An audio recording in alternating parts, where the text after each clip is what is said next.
Properties of fluids. Coefficient of compressibility. We know from experience that the volume of a fluid changes with a change in its temperature or pressure. Fluids usually expand as they are heated or depressurized and contract as they are cooled or pressurized. But the amount of volume change is different for different fluids, and we need to define properties that relate volume changes to the changes in pressure and temperature. Two such properties are the bulk modulus of elasticity K and the coefficient of volume expansion beta. It is a common observation that a fluid contracts when more pressure is applied and it expands when pressure acting on it will reduce. The coefficient of compressibility K, also called bulk modulus compressibility or bulk modulus of elasticity for fluid. So this is coefficient of compressibility is change in pressure by change in volume at constant temperature multiplied by negative volume is equal to, if you replace volume term in terms of density, this is change of pressure and change of density. If you increase the pressure, density will increase. So that's why this term is positive at constant temperature. It can be also expressed approximately in terms of finite changes, that K is equal to change in pressure divided by change in volume to original volume, or change in pressure to the ratio of change in density to the original density at constant temperature. Noting that change in volume to original volume or change in density to original density is dimensionless, where this expression coefficient of compressibility must have the dimension of pressure. Also, the coefficient of compressibility represents the change in pressure corresponding to a fractional change in volume or density of the fluid while the temperature remains constant. A large value of K indicates that a large change in pressure is needed to cause a small fraction in change in volume, and thus a fluid with a large K is essentially incompressible.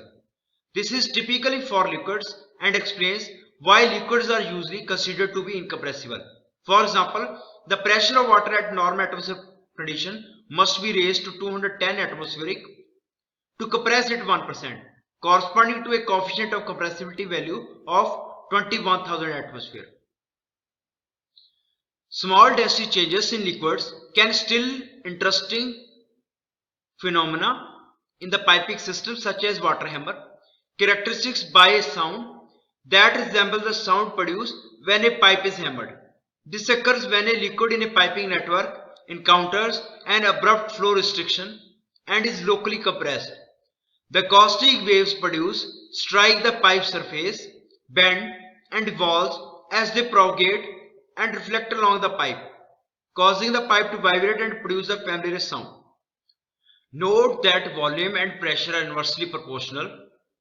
Volume decreases as pressure is increased, and thus change in pressure with change in volume is negative quantity, and the negative sign in definition ensures that K is a positive quantity. Also, differentiating density gives this parameter, so that is fractional change in specific volume and the density of a fluid are equal in magnitude but opposite in sign. You can see here the change in density and change in volume both are equal, but the sign is opposite, means if density will increase, the volume will decrease and vice versa. For ideal gas, we know P is equal to rho RT. Take derivative with respect to density where temperature is constant. The equation becomes this.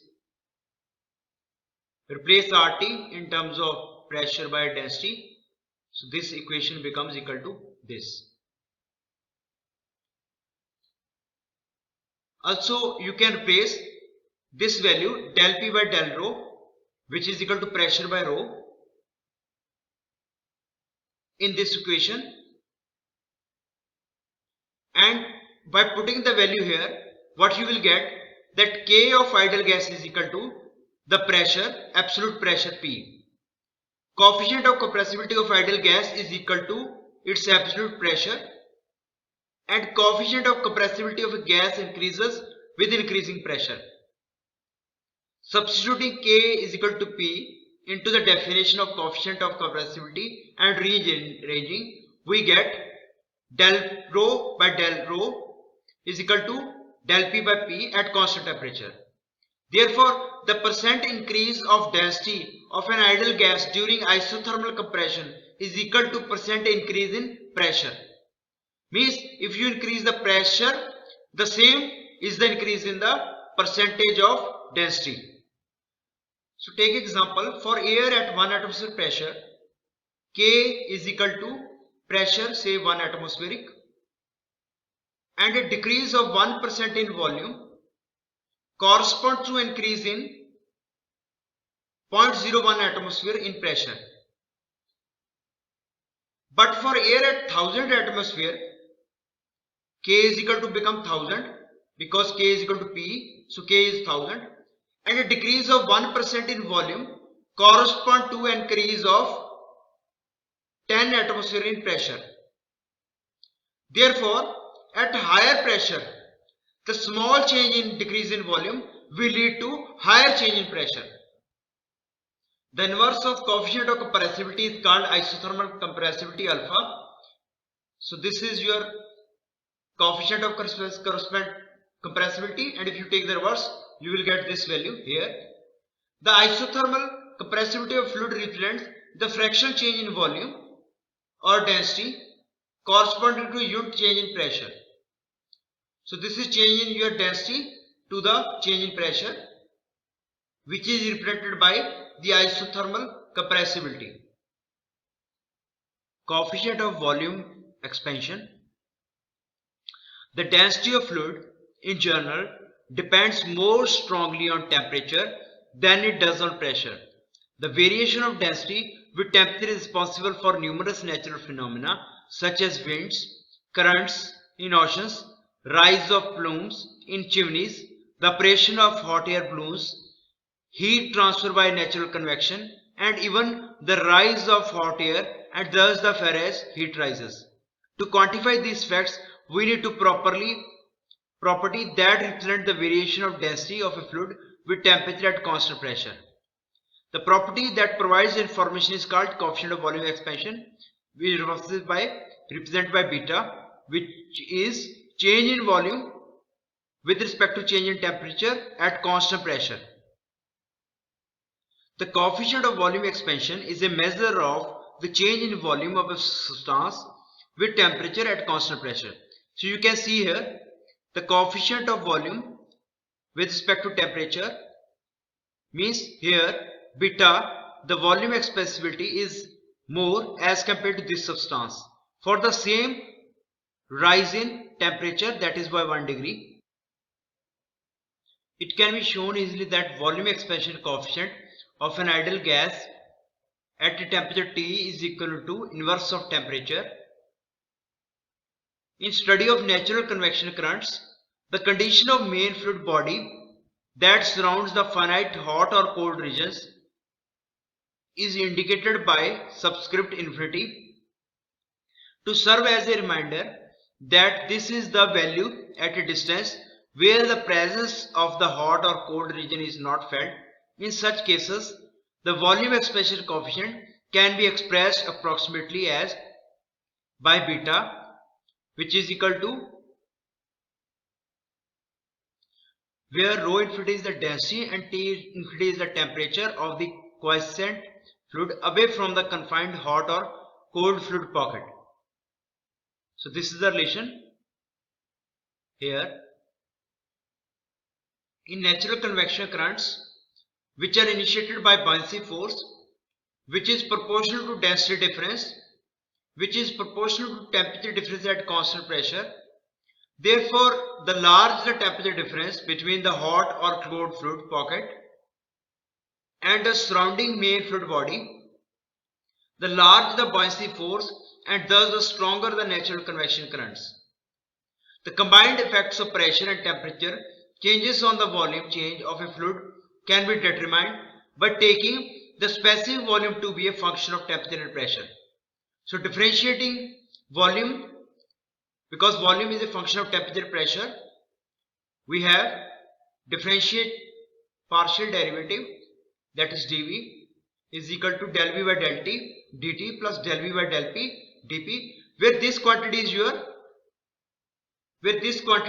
can be replaced in terms of coefficient of volume expansion beta, and this quantity del V by del P can be replaced with the coefficient of compressibility, which is called isothermal compressibility alpha here. So this is total in terms of beta dt minus alpha dp into specific volume. So then the fractional change in volume due to changes in pressure and temperature can be expressed approximately as, so divide this dV, this by volume, you will get this term, that is your fractional change in volume due to change in pressure and temperature. So this is change in volume, this is change with respect to change in temperature and pressure. Viscosity. A fluid moving relative to a body exerts a drag force on the body partially because of friction caused by viscosity. So you can see a bird is flying in air and a fish is moving in water. There is a drag force opposite to the direction of flow. When two solid bodies in contact move relative to each other, a friction force develops at the contact surface in direction opposite to motion. To move a table on a floor, for example, we have to apply a force to the table in the horizontal direction large enough to overcome the friction force.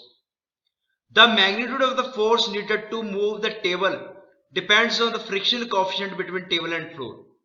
The situation is similar when a fluid moves related to a solid or when two fluids move related to each other. When move with relative ease in air but not so in water. Moving in oil would be even more difficult, as can be observed by the slow downward motion of a glass ball dropped in tube filled with oil. It appears that there is a property that represents the internal resistance of a fluid to motion or the fluidicity, and the property is called viscosity. That is internal resistance of the fluid to the motion. The force of flowing fluid exerts on body in the flow direction is called drag force, and the magnitude of this force depends in part on viscosity. To obtain a relation for viscosity, consider a fluid layer between two very large parallel plates. Two parallel plates immersed in a large body of fluid separated by distance L.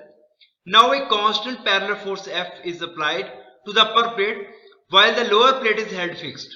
After the initial transits, it is observed that the upper plate moves continuously under the influence of this force at a constant velocity v. The fluid in the contact with the upper plate sticks to the plate surface and moves with it at the same velocity, and the shear stress acting on the fluid layer is force upon area at the upper surface. The fluid in contact with the lower plate assumes the velocity of plate with 0. You can see here there are two plates, upper plate, lower plate. So between plates you have the fluid. So you are applying force F on the upper plate. The fluid at the near to the plate will move with the same velocity as the plate, and due to viscosity the lower layers will tend to move with the lesser velocity, and the layer which is just in contact with the lower plate is at 0 velocity. So this is the velocity profile of the fluid. So the velocity profile, which is u, is y by L into v. So L is this distance, and the y at what point from the lower plate you are. If you are at 0, if y is suppose 0, velocity is 0. If y is equal to L, velocity is maximum, that is the velocity of the plate, that is v. In differential form you can write in this form, where y is vertical distance from the lower plate. During differential time dt, the sides of fluid particles along a vertical line Mn, this line, are rotated through a differential angle d beta, while the upper plate moves a distance dA is equal to v dt. So dA, this distance, is equal to the velocity with which the plate is moving, and what is time which we had taken here, that is dA is equal to v dt. The angular displacement or deformation can be expressed. So this d beta can be expressed as this base upon your perpendicular. So it means dA upon L, or you can place here with the, so you can place here V by L, this V by L by du by dy, and on rearranging you will get d beta by dt with respect to du by dy, and this du by dy is your velocity profile with the vertical distance. So then we conclude the rate of deformation of fluid element is equivalent to the velocity gradient du by dy. Further, it can be verified experimentally that for most fluids the rate of deformation and thus the velocity gradient is directly proportional to the shear stress tau.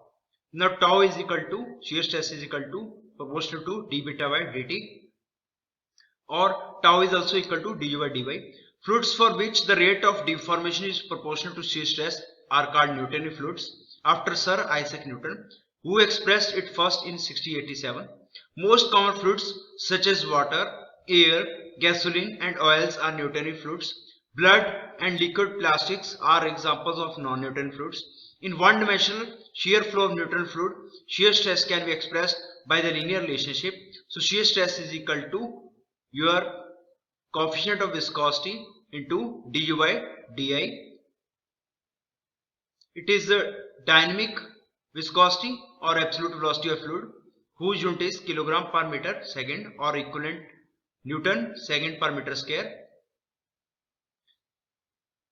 So this graph represents the rate of deformation of a Newton fluid is proportional to shear stress and the constant of proportionality of viscosity.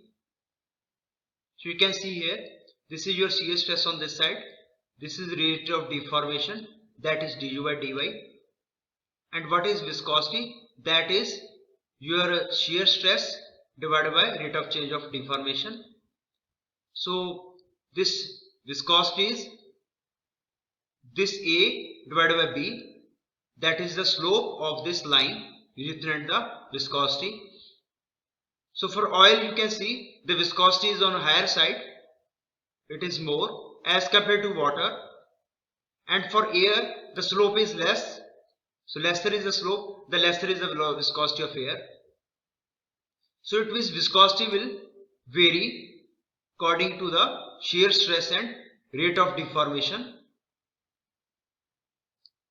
So force is, you can find from here, if you know the shear stress, the shear force acting on a Newton fluid layer is as below. The shear force is equal to shear stress into area, which is mu coefficient of viscosity into area into your rate of deformation, that is du by dy, or that is your velocity profile with respect to the vertical.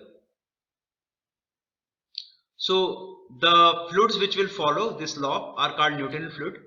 So you can see here, this is Newton fluid, and apart from that we have dilatant and pseudoplastic fluid and Bingham fluid. For non-Newtonian fluids, the relationship between shear stress and rate of deformation is non-linear, as shown in figure here. The slope of curve on the tau versus du by dy chart is referred to as the apparent viscosity of fluid. Fluids for which the apparent viscosity increases with the rate of deformation, such as solutions with suspended starch or sand, are referred to as dilatant or shear thickening fluids, and those that exhibit the opposite behavior, the fluid becoming less viscous as it is sheared harder, such as some paints, polymer solutions and fluids with suspended particles, are referred to as pseudoplastic or shear thinning fluids. Some materials such as toothpaste can resist a finite shear stress and thus behave as a solid, but deform continuously when the shear stress exceeds yield stress and thus behave as a fluid. Such materials are referred to as a Bingham plastic fluids after E.C. Bingham. These fluids, that is, initially they will become as a solid, but when you apply stress, they will become as a liquid. In fluid mechanics and heat transfer, the ratio of dynamic viscosity to density appears frequently. For convenience, the ratio is given the name kinematic viscosity. That is, your dynamic viscosity divided by density is your kinematic viscosity.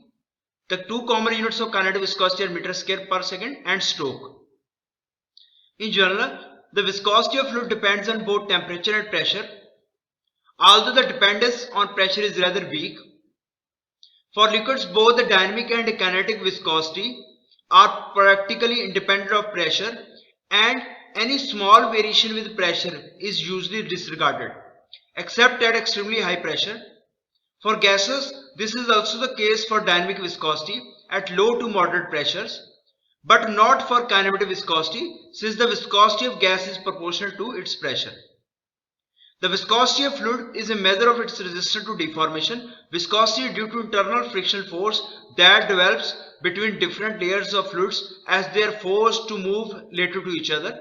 Viscosity is caused by cohesive force between the molecules in liquids and by the molecular collision in gases, and it varies greatly with temperature. The viscosity of liquid decreases with temperature as they will gain energy and the molecule now are more free to move, so overall they can move with the higher velocity as compared to the low temperature case. In gas, on the other hand, the intermolecular forces are negligible and the gas molecules at high temperature move randomly, which lead to the higher collision per unit volume per unit time and therefore the greater resistance to flow. The viscosity of fluid is directly related to the pumping power needed to transport a fluid in a pipe or to move a body such as a car in air or a submarine in the sea through a fluid. You can see here, with the increase in temperature, the viscosity of liquids will decrease because liquids now had more energy and they can move more freely. On the other hand, the viscosity of gases will increase because of more collisions with higher temperature. The kinetic theory of gases predict the viscosity of gases to be proportional to the square root of temperature. That is, gas viscosity is proportional to under root temperature. This prediction is confirmed by practical observations, but deviations from different gases need to be counted for by incorporating some correction factor. The viscosity of gases is expressed as a function of temperature from the US standard atmosphere as, so gases viscosity is A T raised to power half divided by 1 plus B by T. If you know two viscosities at two different temperatures, these are sufficient to find value of A and B. For air, the values of these constant A is 1.458 to 10 to the power minus 6 kg per meter second K raised to power half, and B is equal to 0.4 Kelvin at atmospheric condition. The viscosity of gases is independent of pressure at low to moderate pressure for a few percent of 1 atmosphere to several atmosphere, but viscosity increases at high pressure due to the increase in density. For liquids, viscosity is approximated as mu is equal to A 10 raised to power B by T minus C, where T is the absolute temperature. A, B and C are experimentally determined constants. For water, using the values of A, B and C, result is less than 2.5% error in viscosity in temperature range of 0 to 370 degrees Celsius. Consider a fluid layer thickness L within a small gap between two concentric cylinders such as bearing. The gap between the cylinder can be modeled as two parallel flat plates separated by fluid. Noting that torque is equal to force into R, where R radius R of the inner cylinder. In this case, the tangential velocity V is equal to omega R, angular velocity times the radius, and taking the wetted surface area of the inner cylinder to be area is equal to 2 pi RL. R is the radius of inner cylinder, L is the length of cylinder. Torque is equal to, we know, force into R. We know force is stress, that is your shear stress into area. Shear stress we know, that is viscosity of fluid, and it is V by L. V we can write as omega R. Here you can take omega and R is your velocity, where L is the thickness of the layer, and multiply by area of the cylinder. Because this is a cylinder, so you have to multiply by the surface area of inner cylinder, that is 2 pi RL. And when we multiply this whole quantity with R, we will get torque. So it is mu into 4 pi square R cube and dot L by L, where n dot is your number of revolutions per unit time. We know that omega is equal to 2 pi n. So you can replace instead of omega as 2 pi n. This is that your torque. So this equation here can be used to measure the viscosity of a fluid by measuring the torque at a specified velocity, angular velocity. Therefore, two concentric cylinders can be used as a viscometer, a device that measures viscosity. Means you can measure the viscosity by measuring the torque between the two cylinders when they move relative to each other, and in between there is a fluid whose viscosity you have to measure. The viscosity of some fluids are given at room temperature at 20 degrees Celsius. For glycerin at minus 20 degrees Celsius is 134 kilogram per meter second. At the temperature increase, you can see viscosity will decrease. Same for engine oil, it is 0.10. Then for SA10W30 it is 0.17 for different engine oils. Mercury it is 0.015. Ethylene glycol. Then for water it is given, and with the increase in temperature you can say viscosity of water will decrease. Same for blood, gasoline, ammonia and air. So also note that it is more difficult to move a object in a higher viscosity fluid such as an engine oil than it is in the lower viscosity fluid such as water. Liquids in general are much more viscous than gases. You can see gases viscosity is on the lower side.